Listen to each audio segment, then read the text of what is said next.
her sister Annie Guthrie and Annie's husband Tommaso, they came here to Nancy's house and they left some flowers and a card, and it's the first time that we've seen them all here at the house. And I'm going to show you guys. I mean, it was just a really, really emotional moment. So I'll get into that in this episode.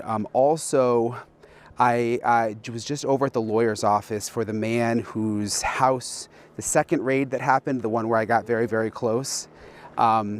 He has a lawyer now. This is the one that was like 2 miles from here. Remember when the SWAT team was there and everything, Luke Daly.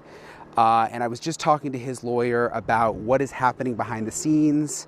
There was apparently this federal search warrant. What has he been able to figure out about why his client may have been tied into all this? He says, by the way, that his client has absolutely nothing to do with the Nancy Guthrie disappearance. Interesting though, I said, well, does your client or his mom, because remember it was his mom's house, have they ever met Nancy Guthrie? Did they know anything about her? And the mom actually had met her, and he tells that story. But I'm going to get into all of that. Really, really interesting conversation and the latest on the investigation. Again, it's now day 30 in this episode of Brian Enton Investigates.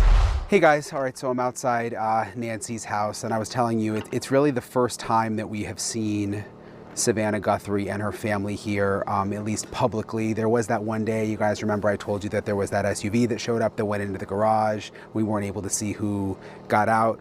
I do believe it was family then too, but this time they weren't hiding in any way and came to see the sort of the flowers and there's flowers and candles and cards that people have left for Nancy. I called it a memorial earlier, and then I thought about it. I guess that would just be for someone who's passed away, and of course we don't know that Nancy has passed away. We hope she's still alive, so I guess I probably shouldn't call it a memorial.